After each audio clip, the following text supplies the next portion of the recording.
Hey, Simon.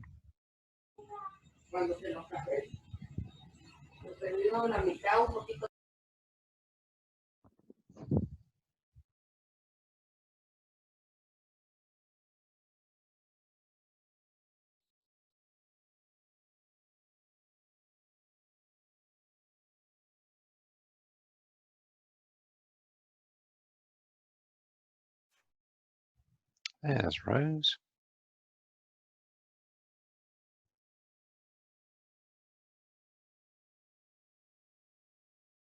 Oh, there we go.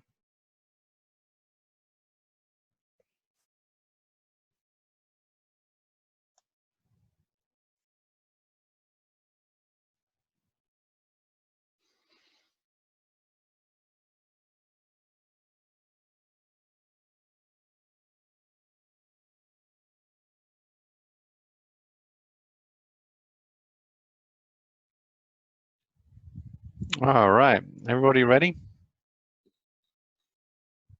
Yes, sir. Okay, anybody have any questions about the material from, what's today's today? Tuesday? Thursday, last Thursday.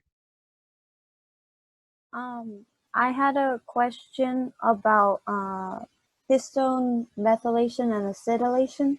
Uh-huh.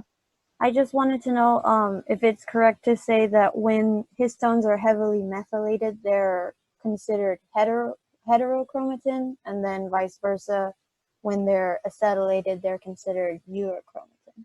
So, I think the best way to answer this. Acetylation is pretty clear. So, acetylation removes the attraction between histones and DNA, so it results in more euchromatin formation, more loosely bound DNA. And so acetylation and deacetylation is pretty simple, to be honest. Deacetylated, tightly bound heterochromatin, acetylated, loosely bound euchromatin, by and large. Methylation is way more complex. It can be both. It depends on which lysine residue is methylated and how heavily methylated it is. And so it's probably best, obviously DNA methylation is different. So when DNA is heavily methylated, it's typically transcriptionally suppressed or silenced rather. When histones are methylated, it's hard. I did some reading into this just to make sure I knew what I was talking about. Although methylation is typically results in gene silencing, it's not super clear with histones. It's a much more complex picture. It could be a mix of both. Again, each lysine residue, which is typically the site of the positive charge on histones, can be methylated up to 3 times or have 3 methyl groups added to it. And I've read that, sometimes if it has 1 or 2, it's euchromatin. If it's 3, it's heterochromatin, right? Or it results in heterochromatin. So yeah, so it's way, way more complicated. I'm not necessarily sure that helps an awful lot. But in terms of acetylation, it's fairly straightforward. Methylation of histones is much more complex. Okay, thank you. Okay. But again, that just reflects how complex control of eukaryotic gene expression is. It's just, kind of part of the deal, I guess.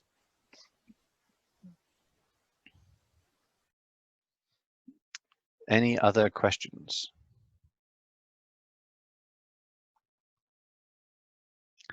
No? All right. Well, if any do occur, just,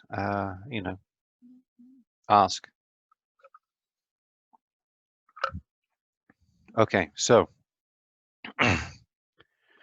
what I want to do today is really finish the rest of this PowerPoint as best as possible. If not, we could always go over maybe into Thursday, but we should be able to get most of it done today. So essentially what we've done so far is we've done this bit here, right? The very beginning of this long chain of potential events that ends up here with cellular function, right? Whatever that protein or gene product is supposed to do, it doing its job. And so we've spent a lot of time on chromatin modifications and change in structure and the like, right? Because that is a really important part of a lot of big picture stuff, right? Epigenetics is a very complex and not especially well understood process, and that's why it's worth spending a lot of time on it. But obviously, we've got a lot of other things to do, because once you've formed a structure where that DNA is accessible and can be transcribed, then you've got a whole bunch of other stuff to do. And so what we'll do today is we'll look at control of transcription a lot, which is, again, you know, as with all things eukaryotes, astonishingly complex. We'll check in a little bit on RNA processing, splicing, alternative splicing, and also a little bit on degradation of mRNA and post-translational modifications. We're not going to spend a whole bunch of time on those because, again, those are entire subjects which, I don't know, you could spend a long time on. In fact, this degradation of mRNA, this one subject, got a couple of Sierra Leone's researchers a Nobel Prize. So it just kind of shows you how important just that one little bit is. And in fact, I use this technique, or the means of doing so, degrading mRNA, is one of my main research tools in working on my my worms, to be able to knock down gene expression by degrading the mRNA of a particular gene. So there's an entire world out there, and we're really just you know, scratching at the surface in a, I wouldn't say superficial manner, because that's has a kind of negative connotation, but certainly in a brief kind of screening approach. Okay, so let's get back. Let's look at this, and there's an awful lot going on here. So we're going to jump ahead to, I really need to sort out the order of these slides. Hello, who's this? Hey, it's Alana. Hello, Alana. I don't think she's, are you up on audio yet? I believe so. Yeah, I can hear you, so ipso facto you are. So we're beginning the rest of this process from, we're going to start with control of transcription. So we're going to jump ahead to slide 23, and then we're going to look, pardon me, briefly at alternative splicing and degradation of mRNA. Maybe a little bit on post-translational modifications, but I think that's just a slide on each of those. But we're going to spend a bunch of time in this class on control of transcription. Sounds okay. Good. Cool. All right. Where's your dog? I can't hear it. She just woke up, but you'll probably hear her in a minute. Oh, okay. Oh, life of a dog, huh? Okay, so let's jump ahead to here. So essentially, this is all about. Actually, let's go back a little bit, get a good picture up. Here we go. So this is about what's called cis-regulatory elements, right? So as you'll probably remember, promoters in eukaryotes have kind of two regions, right? There's the core promoter, which is really about where tired, haven't had a coffee. Where RNA polymerase binds, where that transcription initiation complex, which is all of these things, binds. And there are regions within the core promoter which are responsible for that, right? So there is regulatory stuff going on in there, but there's also a large regulatory core, not core, part to that promoter too. So it's astonishingly complex, and what we're going to do is try and kind of break it down into some simple categories, essentially, of different things that can do different jobs. And a lot of those jobs are done by what are called transcription factors, right? So transcription factors are a very broad group of proteins, and their unifying property is that they're able to bind DNA, right? So there are a lot of other proteins in here, coactivators, mediators, et cetera, right? That do not, they bind other proteins in this complex, right? And do an important job as well. But transcription factors bind DNA. Now, transcription factors can turn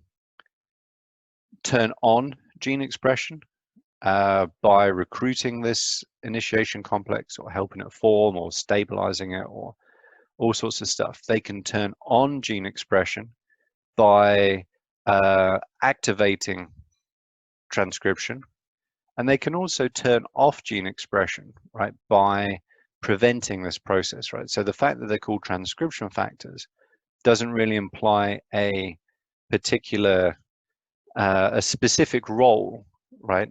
In terms, you know, it's not that they only turn on gene expression or they only do one particular thing. They're really any protein that binds DNA that can affect gene expression in one way or another, right? And that context may change depending on where they're binding or what they're binding with as well. So it's a very complex process. So what we're going to do is basically break this into a bunch of different things that are used. So in general, these are called cis-regulatory elements, and they're called cis-regulatory elements because they're right next to where the gene is, right? So trans-regulatory elements are typically things on other chromosomes, let's say. Cis-regulated, kind of cis means next to, right? They're elements in the DNA which are next to the gene to be transcribed that are involved in the control of transcription of that gene. And when we mean elements, and response elements is a very specific term, what we mean are regions of DNA or sequences, right? A set of bases that are recognized by those transcription factors. So each transcription factor is a protein, and typically they have like a groove. Actually, there's lots of different structures. There's a helix loop helix motif, right? So there's a helix, and then there's a loop, and then there's another helix. Are really common in DNA binding proteins. Zinc finger motifs, right? There are different regions of proteins which are recognized as binding DNA or in being involved in DNA binding. And for each different transcription factor, they recognize a different sequence of DNA, right? So a collection of bases, A, C, C, C, G, T, for example, right, might be one, or you could have a longer one. And so those bits of DNA are called response elements. Now, obviously, that doesn't imply whether they're turning things on or turning things off or whatever, just simply that that's a stretch of DNA that is recognized and bound by one of these proteins. Okay, does that definition make sense? Is that clear?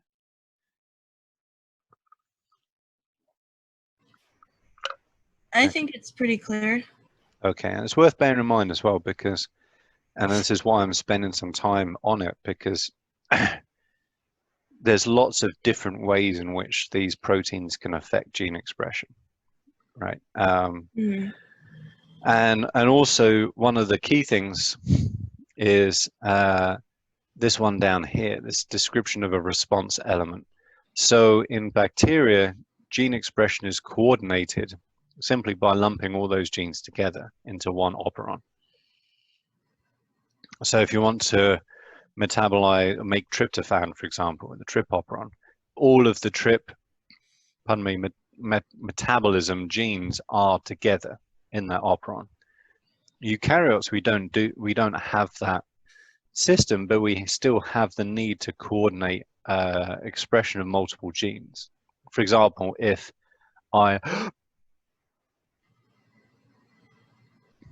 hold my breath for a while, obviously I'll pass out and the lesson will end.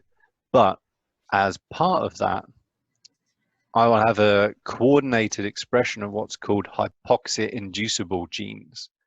So if my blood oxygen level dips below a certain percentage, obviously it'll prompt me to breathe.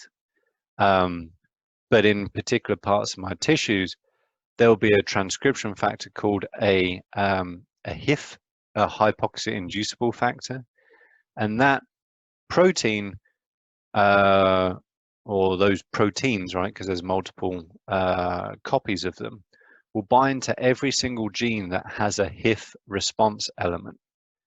So any particular gene which is required for response to hypoxia, right, or heat shock maybe is another one. There's lots of different ones. I actually work on one for part of my research. Every single promoter that has that particular sequence in it will be affected by that that transcription factor. And so that's a way of turning on, or maybe turning off, but typically turning on a large number of genes that are all involved in the same process at the same time without having to stick them all together like they do in bacteria.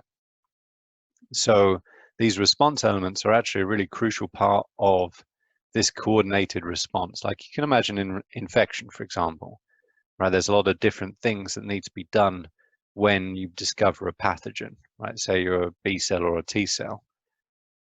You can turn on all of those genes at the same time using these response elements and transcription factors, right? So there's a lot of stuff going on.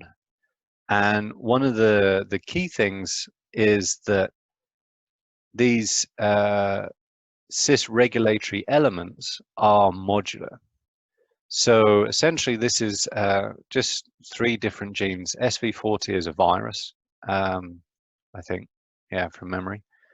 And these are other proteins. So there you go, here's a histone, right? So this is one of the histone proteins in a nucleosome. And they all share a core promoter. I mean, this one's a little bit odd because it's a virus protein, virus gene. But essentially, what you'll find upstream is a collection of response elements or transcription factor binding domains, right? And depending on the various collection of response elements, it dictates under what conditions that gene is turned on, right? Because typically in eukaryotes, genes are off, and so they're inducible. They're turned on in response to something. And so this is a neat diagram because it just basically shows that these response elements are shared, right? So for example, this one has a whole collection of GC boxes, right? They all have different names, right, based on their sequence and what binds them. And from what I remember, this is a really common promoter to use in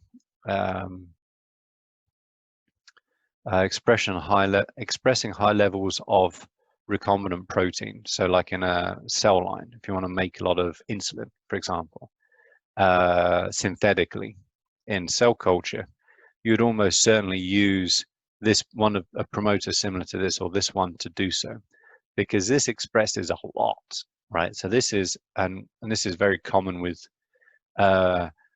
viral genes. You don't want to go, oh, I just want a little bit. No, if you're a virus, like, okay, guys, anthropomorphizing, obviously, we want to produce a lot of protein really quickly because we want to make lots of virus particles and we want to bust out and we want to infect more cells, right? That's kind of, if a virus could talk, that's pretty much what they would be saying. And so this is a really strong promoter, right? It will produce a lot of protein very quickly, right, in terms of gene expression. And so this is very commonly used if you want to make a lot of protein in cell culture, for example. You'd stick your gene of interest down here, be insulin, let's say, and you get a whole bunch of protein. So if you look, and obviously it's a viral gene, right? But it has to be transcribed by eukaryotic proteins, and so it has elements which are recognized by eukaryotic transcription factors. Now, if you look at this gene, for example, now what you have is you've got a couple of those GC boxes, right? So this is presumably something that's can be needed in somewhat large amounts, right? But you also have these two, these two other boxes, right? And I don't actually know what the OCT and CAAT box do, but they almost certainly will control gene expression in under other circumstances, right? These may be recognized by what's called basal transcription factors, right? So maybe you need thymidine kinase, you certainly need histones, right, at a kind of a continuous low level, right? Because you always need it. It's not that it's a specific response to a particular circumstance. And so for this one, for example, let's say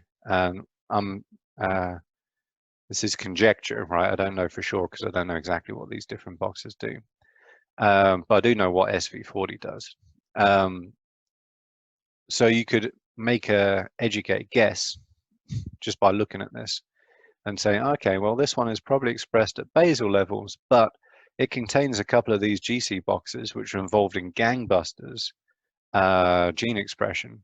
So maybe this is a gene that's needed at a constant, like low level, but occasionally you need to bump the level up a bit, for example. Does that make sense?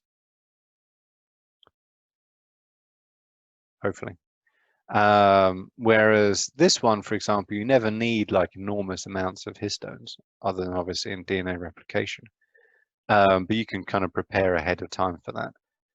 But this gene is needed constantly at a low level, right? And so maybe that's why it has these particular combination of boxes. And so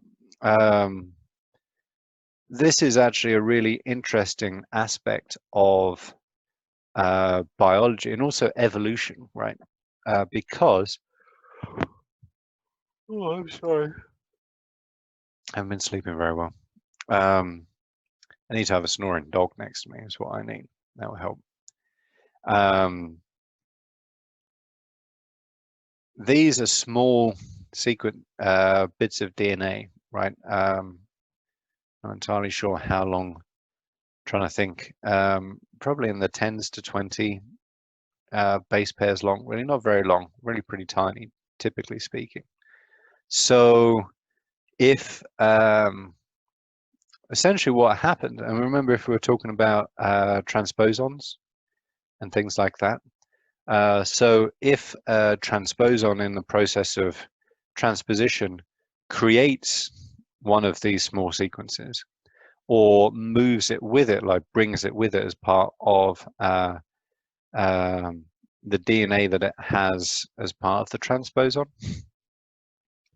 and that jumps into one of these promoters, potentially that could bring another bit of information about where that gene can be expressed or in response to what.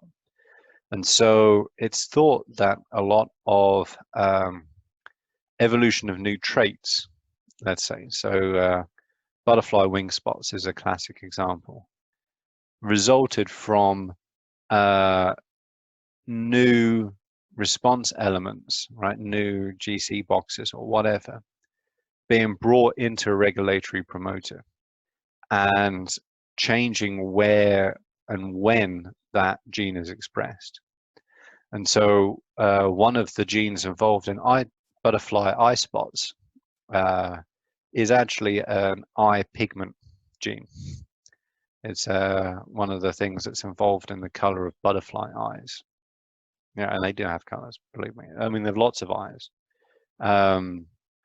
But that then resulted in that gene being turned on in the wings. Then you get pigment. Now you have a new trait, and that trait is something that can be selected for based on, you know, it's changing the butterfly's fitness, making it less likely to be eaten. And so these are very small modular sequences, and they can potentially be added or removed from these regulatory promoters. And in doing so, that's going to massively potentially change how that gene is regulated, right? So that's a very much a modular deal. And this is a very big part of both gene regulation and also evolution and development too. It's a really, really interesting bit. So you can also have what's called alternative promoters, right? So essentially that's kind of taking this modularity, right? And instead of going, okay, well, we're going to have different things that recognize at different times, we're just going to have a different promoter, right? And one promoter will be loaded up with the response elements that are necessary for, or the boxes, let's say, that are necessary for expression in one particular stage or place. And the other promoter will be have a different set of regulatory elements, right? And you can see that in this particular slide. This is a oh, there we go. It's an alcohol dehydrogenase gene in Drosophila, right? So it's basically a produces a protein which allows flies to live on ethanol without getting poisoned. That's what it does in us. Is, you know, if you have if you drink alcohol, which some of you shouldn't, at least legally, then your liver will produce this protein and it will detoxify that ethanol. So presumably there's a differing requirement between adults and larvae on their need to express this gene and under what context. And so essentially what that results in is basically the same mature mRNA product, right? Because you still need to encode the same information, but you get there via two different pre-mRNAs, right? Because of those two different promoters. And so that's one way of dealing with that issue, right? Of having a very different set of contexts for expressing one particular gene. You can also have what are called enhancers. These are quite common. They don't have to be right next to the gene. They do need to be on the same chromosome. So for example, if you look at it here, hang on, need to get another cushion. Yeah. Bring this up a little bit so I'm not looking so down my nose. There we go, that's a bit better. A little bit more comfortable.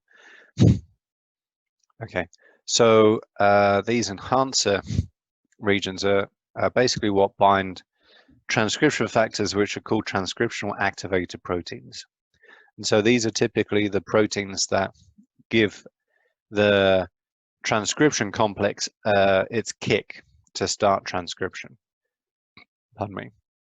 And so they can be anywhere on that chromosome. They can be very close. They can be many thousands, if not millions of bases from that gene.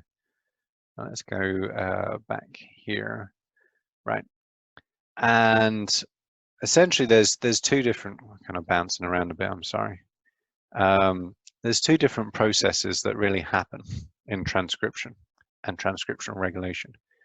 There's the the assembling of this transcription apparatus or transcription initiation complex, right? And that's really RNA polymerase, which is this big thing, whole bunch of transcription factors, the Tata box binding protein, and then some other proteins that general transcription factors are involved in here.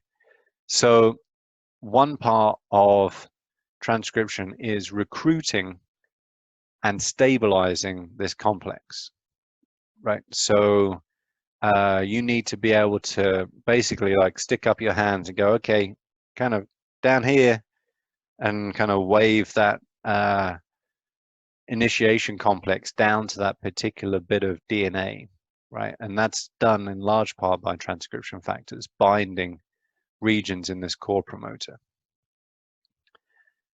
They also help, and there are other proteins elsewhere that do this, stop that from falling to pieces.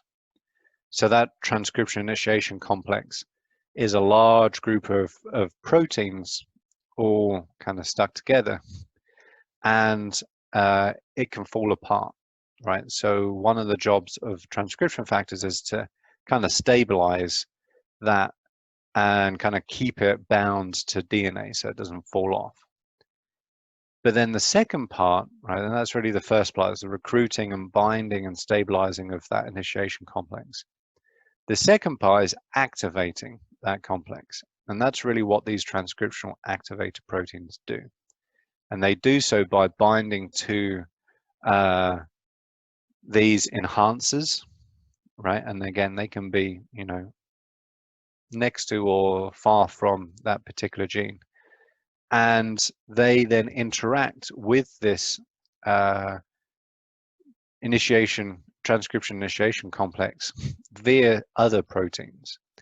And the key one is a mediator protein, right? Because it mediates the start of transcription. And you can also have other things which kind of link stuff together, like this co-activator protein. So enhancers are really involved in the activation of transcription. Where were we? Okay, and so again, these can be transcription factors, right? I mean, transcription factor again is a very loose term, and there are, they think, at least 1,600 transcription factors in a human genome.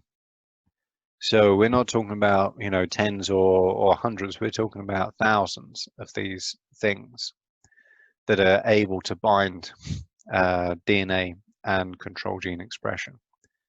Actually, there's at least 2,000 proteins that can bind DNA, but I think only 1,600 of those are transcription factors. Okay, so essentially what this is you have two different genes. You've got an albumin gene, which is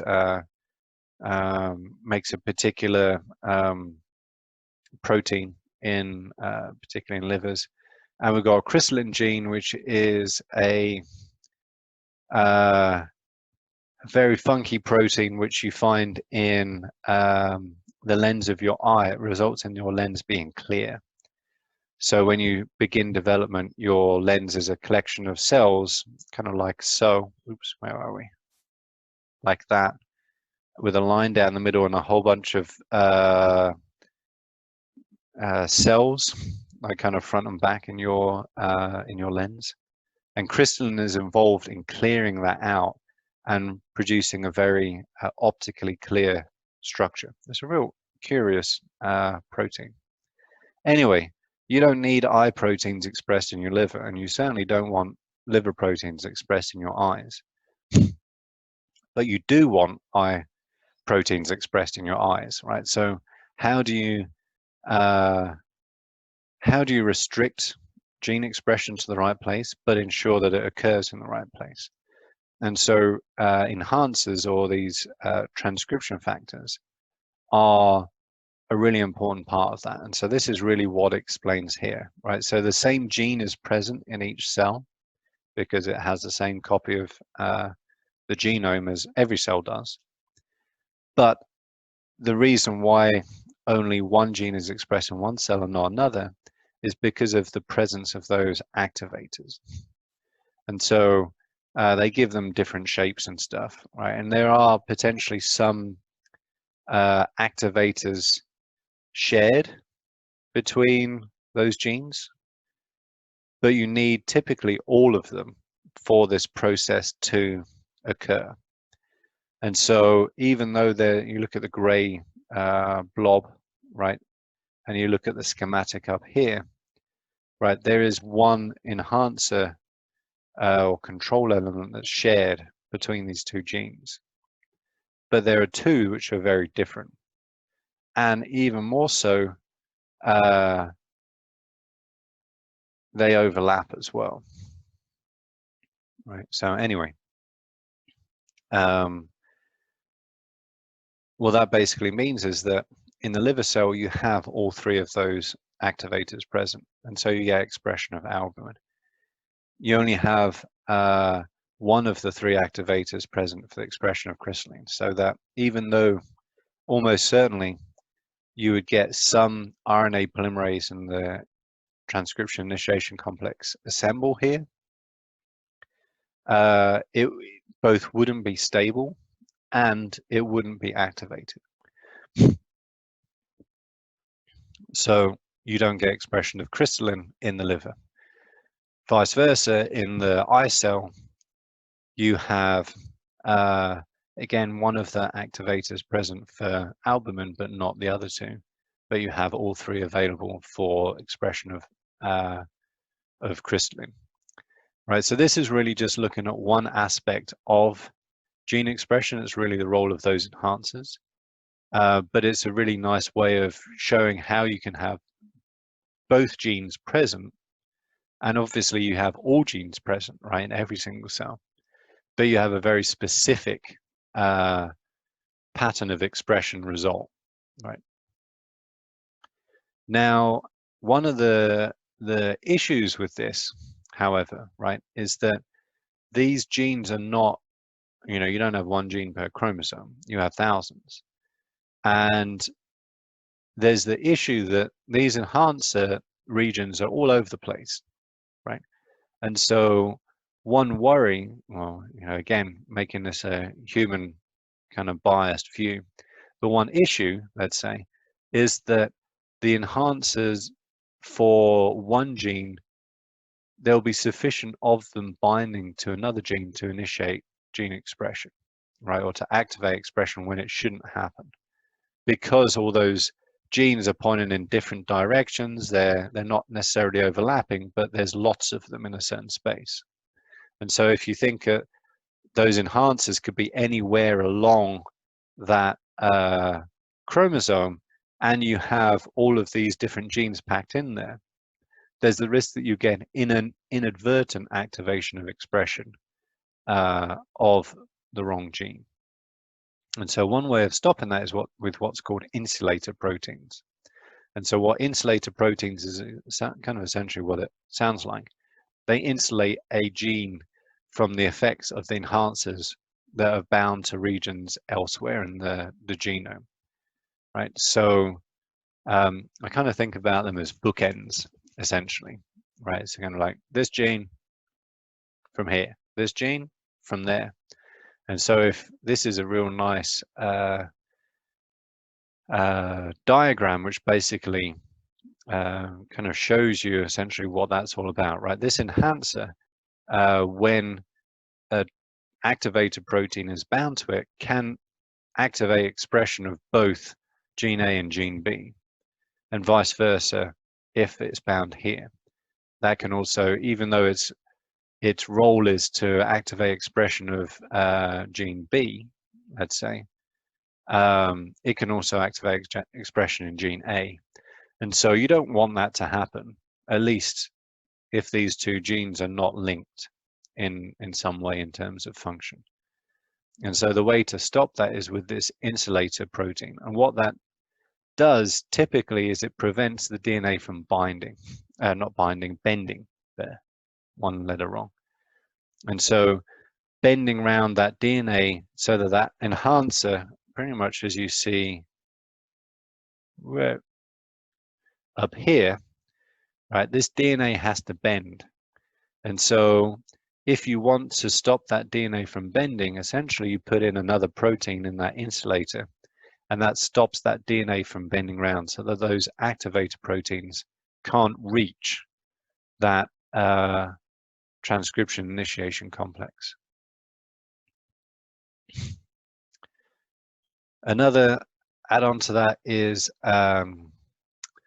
silencers, right? So silencers are essentially other DNA sequences, right? So they're all DNA sequences, really, right? Every single one of these things that we're talking about, they're all specific DNA sequences with a specific sequence that's recognized by a protein. And so silencers are really just regions which bind proteins, and that binding interferes with transcription. So, pardon me, one way that you can do that is, sorry, I got really,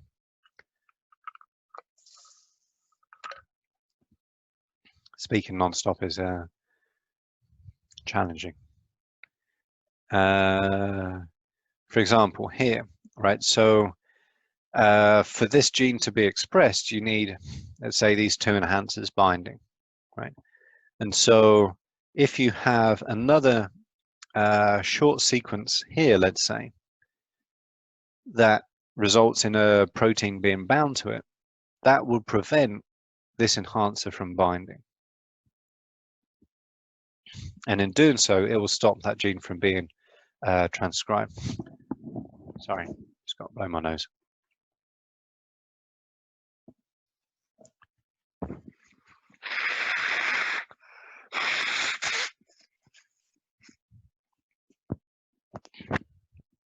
Hopefully you didn't hear any more of that than was necessary.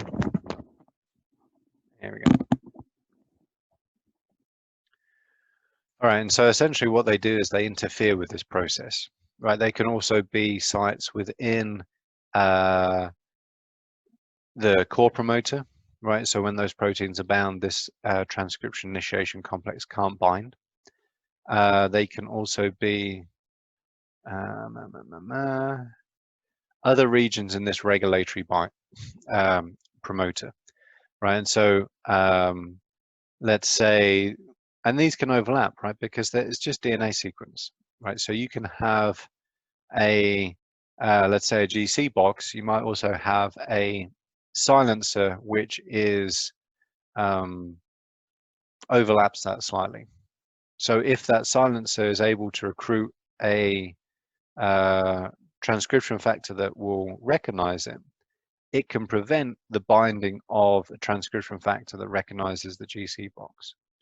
And so that can then reduce transcription, because if things that bind the GC box are very pro transcription, right, high levels of transcription, you can dial that back down by producing a transcription factor which blocks those GC boxes, right? So that's one way of turning things back down again.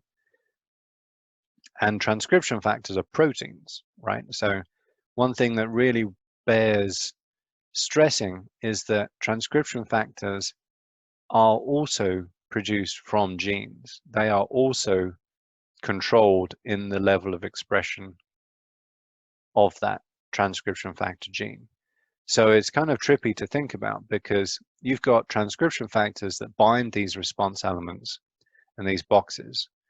And those transcription factors are proteins which have their own regulatory promoters, right, controlling their expression, which are also bound by transcription factors which are also bound, have their own genes, which are also bound by transcription factors. And it's just like, basically, it's very complex. Hopefully me telling you that this is really complex for the last 3 or 4 lectures has hopefully prepared you for the fact that this is really complex. Does anybody have any questions about any of that stuff?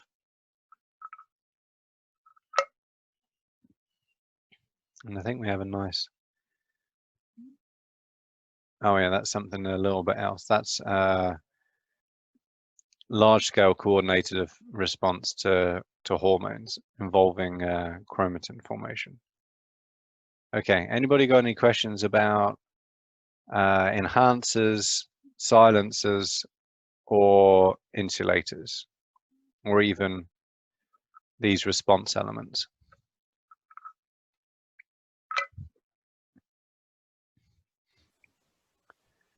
Because I've got my eye on the time, because I know Alana typically has to leave in about 15 minutes.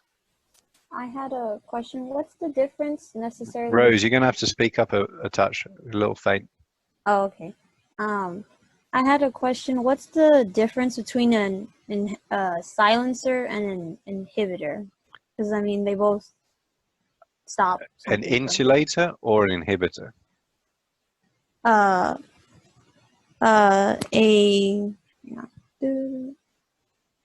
inhibitor. An inhibitor. Different words for the same thing. Okay. So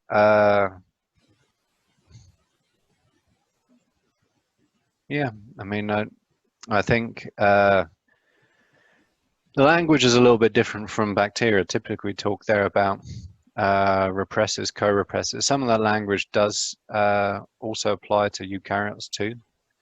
And so you can have, actually, I think probably a better way of thinking about it is you can have repressors, right? But repressors will potentially bind to insulators, right? So when we talk about insulators, enhancers, and response elements and silencers, what we're talking about is the DNA. We're not talking about the proteins that bind to that DNA. Does that distinction make sense? Right, so really we're talking about a specific sequence of DNA which is bound by a protein. We're not so much talking about what protein binds that. Oh, okay. So you'll have a repressor, right? Because a repressor, by its name, its role is to repress gene expression, or right, to reduce it, let's say. That repressor may bind to a silencer, let's say, in that promoter somewhere, right? It may also bind to, pardon me, RNA polymerase, for example, and prevent its interaction with the mediator, so it can't be activated. So when we talk about control of expression, we're talking about 2 different things. We're talking about the DNA sequence that is involved in control of gene expression. And we can also talk about the proteins that recognize both that sequence and potentially other proteins. And so because this is such an astonishingly complex process, it helps to separate the 2. And really, if you think about it, it's kind of similar to in bacteria, where you have operators and repressors, right? And so in eukaryotes, we don't call them operators. They're called, you know, silencers, enhancers, response elements, and all those other things, right?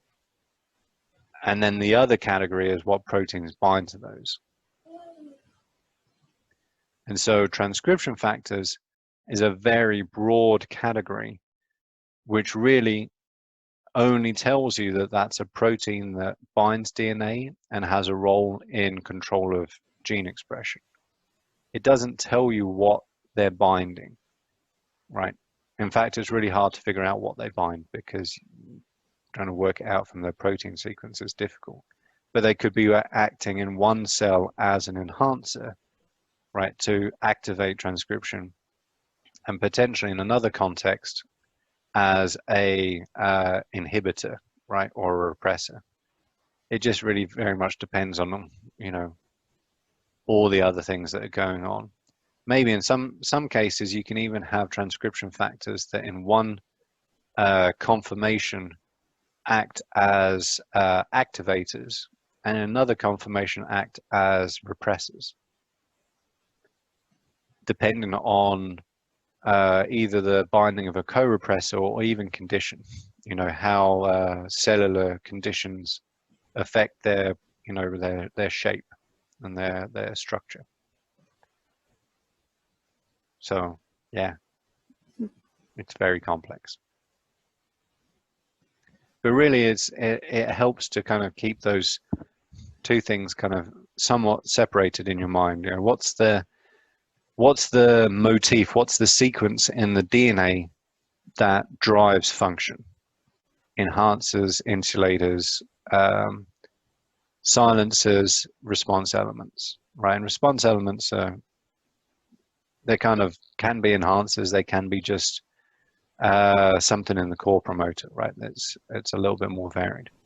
And then the other side, you have, like in your other hand, you have the transcription factors that bind to those varying different bits of DNA. And so when we look at where we are here, so these are called activators in this case. They're really transcription factors, right? So these are transcription factors that enhance or turn on gene expression, right? And so you only have a certain collection of transcription factors in the liver cell, and you have a different collection in the lens cell, right? And depending on what bits of DNA are present in the promoters of a particular gene, that plus what activators or transcription factors are present dictates what genes are turned on or not. Kind of. There's a lot of other stuff going on as well. Did that help?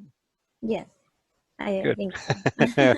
Wasn't entirely sure it would, but again, it's a very difficult thing to teach because there's so much going on, right? You have to generalize an awful lot to get it into a manageable kind of format. And so in doing so, you leave out inherently a lot of information. Okay, so any other questions before we move on? I kind of briefly wanted to go over slide 21 and what's going on there. I believe it's DNA methylation. I just wanted a little recap on exactly how that's going on. Okay. So essentially, this is to illustrate how there's feedback between, or coordination between, DNA and protein in terms of chromatin structure. So, and this is another kind of the best way to think about this is kind of like a feedback loop, right? If you really want to shut down a bit of DNA, like shut, then you want to do everything that you can to stop that region of DNA from being transcribed, right, or expressed. And so there's a lot of feedback mechanisms between DNA methylation and histone acetylation and methylation. And this is what this slide is really talking about. So essentially, if you have DNA methylation, which is what we're looking at under the A figure here, what that will do is it will recruit two different proteins. It will recruit a histone deacetylase, an HDAC, And acetyl groups on histones are associated with euchromatin, right, or transcriptional activation. And DNA methylation is associated with transcriptional silencing. And so if the DNA is heavily methylated, what that will result is in these recruitment of HDACs that will deacetylate the histones, and then for further measure, will recruit histone methyltransferases there, which will methylate those lysine residues. And not only do you have you've reduced the looseness of that DNA binding, right? So it's bound more tightly, but now you add another group, a methyl group, which enhances that heterochromatin formation. And so this slide is really about the interaction between the DNA and the protein, and particularly this is essentially a positive feedback loop, right? If you methylate DNA to silence it, then you'll also end up methylating the histones and deacetylating them to silence it that way as well. Okay.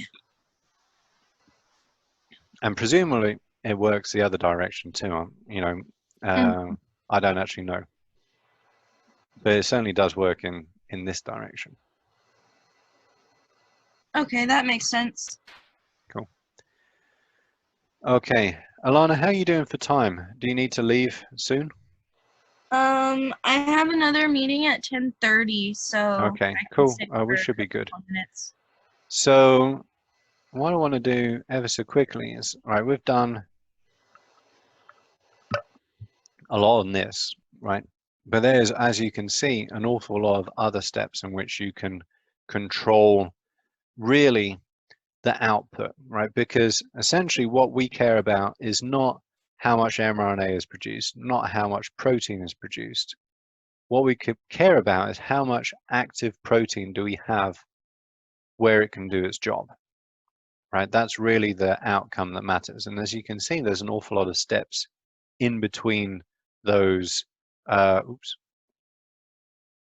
DNA and protein, right? And that's why this is such an interesting subject, because there are so many different ways you can control this. And so what I'm going to do, we've got alternative splicing, we've got transcriptional silencing, which is a hell of a subject all on its own.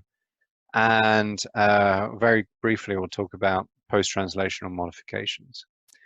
Right, so back when we talked about mRNA processing, right, 5' cap, 3' poly-A tail, and splicing.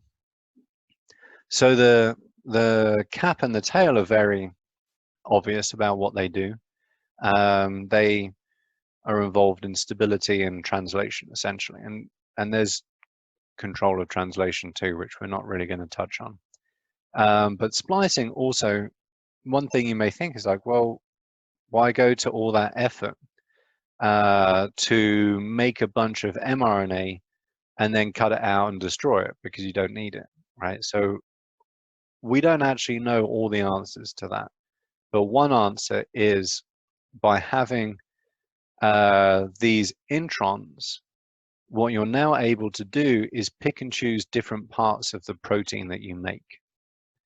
So, and in doing so, you can essentially have one gene that can produce more than one protein, right? And if you think about that, that's kind of a really crazy idea, because we're typically taught, one gene equals one mRNA, which equals one protein. It doesn't actually have to be the case in eukaryotes. And so if you have, I'm not actually going to use this example because I've got a better one, which I actually worked with back at Penn State.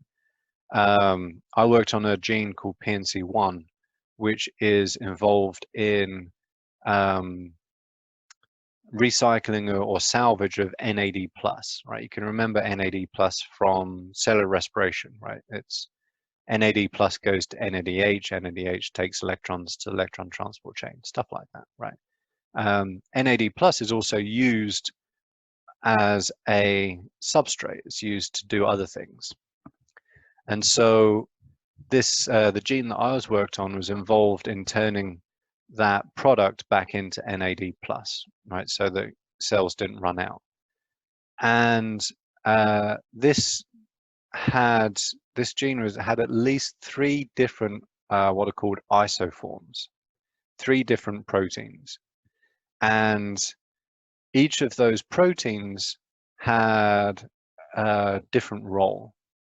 And so essentially, long story short, right? Because I'm like scratching and thinking, what the hell was going on? This is some time ago. The two main forms, one was secreted and one was not. And so one version of this protein was kept within the cell, and so it did its job inside the cell that it was expressed in, right? Converting any nicotinamide is the product back into NAD plus. The other version was had a little bit extra on the beginning, right? So it had a exon right at the very beginning of that gene that was retained, right? It wasn't cut off during splicing.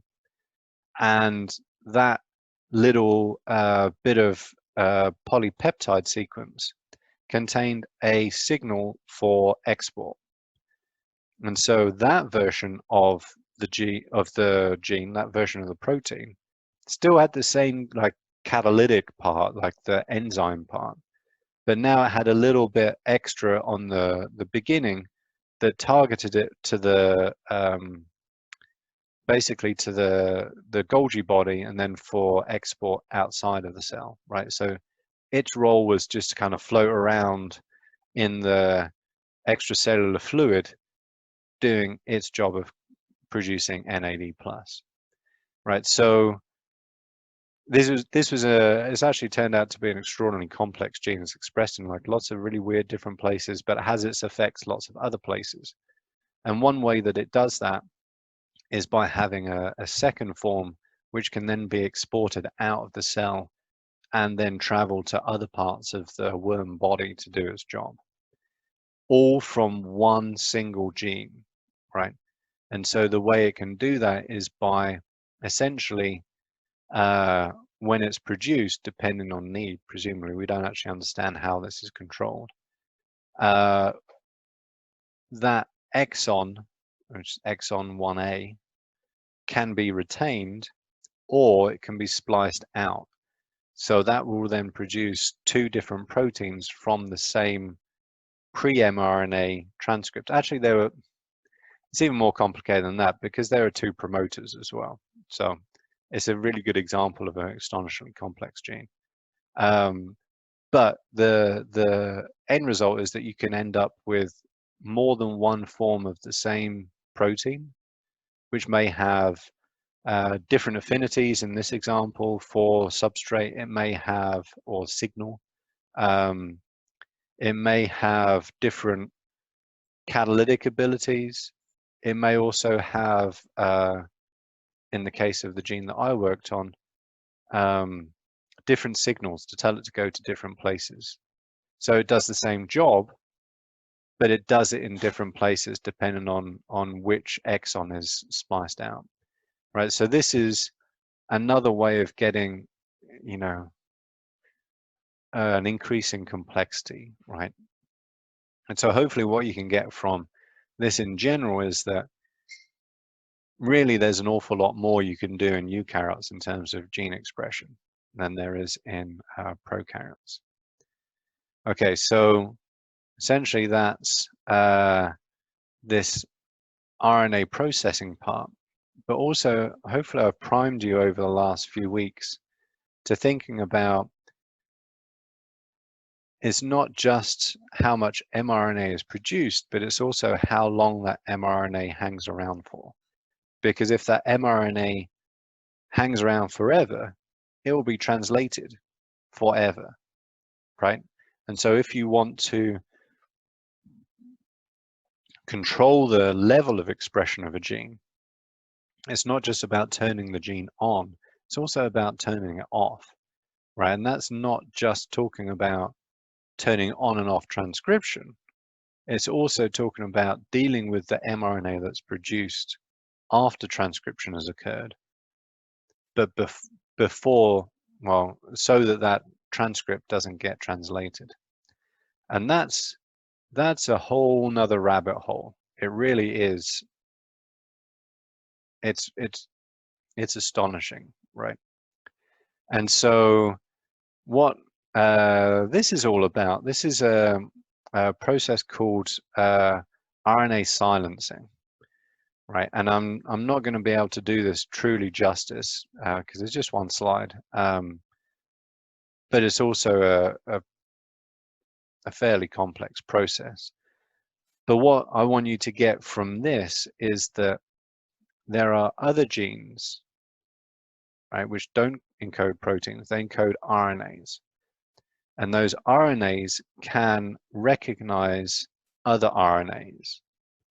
And depending on how well those RNAs recognize those other RNAs, the mRNAs, can either be degraded or translation can be prevented. And typically, we don't have a gene structure up here, unfortunately. Typically, the region that these non-coding RNAs recognize is the 3' UTR, right? So if you remember back, I was talking about 3' UTR is really important in stability. That's actually a region that a lot of these non-coding RNAs bind to. And so it's a fairly involved process, but essentially what this is all about is that there's a gene that's expressed, a small interfering RNA gene, let's say, right, or a microRNA gene, and it results in formation of double-stranded RNA, right? And double-stranded RNA is not a normal thing, right, in a eukaryotic cell. You will find it in like tRNAs and various other funky things, but just in general, RNA is typically single-stranded, right? So when this RNA forms this double-stranded RNA structure, it's recognized by what's called a dicer enzyme, and kind of like dices it. Imagine like a Japanese sushi chef, chapa, chapa, chapa, chapa, chapa, right? It chops it up into small chunks. And then those small chunks are recognized by what's called a RNA-induced silencing complex, or RISC. And what it does is essentially turns one of those small, one strand of those small chunks into a barcode, right? So you know how RNA and DNA base pairs, right? A's to G's, sorry, not A's to G's, A's to T's or A's to U's, C's to G's, right? And so that's what is the basis of this formation of double-stranded RNA in a nutshell. But when you take away one of those strands in that RISC complex, now you have like a barcode that you can go around in the cell, and you can find an mRNA. No, that doesn't match. You find another mRNA. No, that doesn't match. And then you find another and say, oh, this one matches. So this mRNA is a target of this small non-coding RNA, this small interfering RNA or microRNA. And when that complex, right, there's a big protein complex here and a little bit of RNA inside it, recognizes that other mRNA, its target mRNA, two things can happen. If it's a perfect match, it cuts it. And when that mRNA is cut, now you have free ends. Those free ends are recognized by RNases, and they come in and they just munch it up, and mRNA is gone, right? So that mRNA is degraded simply by creating an unprotected end or ends to that mRNA, right? If you remember, the 5' cap and 3' poly-A tail, right, are to protect those ends, those vulnerable ends, right? And now you've got a protein that comes in and just snips it. Now you have exposed ends, and those RNases will destroy that mRNA. Now, if you have a target mRNA and this barcode comes along and it's not a perfect match, but it still mostly binds, right, enough so it can't like shake it off, right? What happens now is that inhibits translation, right? Because that 3' UTR can't curl back round and interact with the ribosome, right, to promote translation. And so if you want to turn off a gene, but turn it off, now you can turn on another gene to produce one of these non-coding RNAs, right? It doesn't produce protein, it's just involved in making RNA. And the RNA gets processed so that you have this barcode that can go around and basically check all of the mRNAs that it finds. And if it finds one it matches to, it can either cause it to be degraded or to silence translation. And that's an astonishingly powerful tool to use. It really is. It's the basis of a large part of my research. And then just to finish up, once you've made a protein, there's also a lot of other things you can do to it before it's properly active, or to even inactivate it. And really that applies to almost all eukaryotic proteins in some form or other. The most common form is the addition of a phosphate group, so phosphorylation can turn on or off proteins or combination depending on number. You can have sugars attached, like for membrane proteins. It can be cut. Insulin is a really good example of that, right? It needs to be cut before it's active. And you can then control the function of that protein a long time after it's been produced based on these modifications. And some of those, some of the ones that I'm more familiar with can dictate whether or not that protein goes into the nucleus or not, right? So if you have a transcription factor that, in my case, activates lipid synthesis genes, if you don't need any more lipids, that protein is simply kept in the cytoplasm.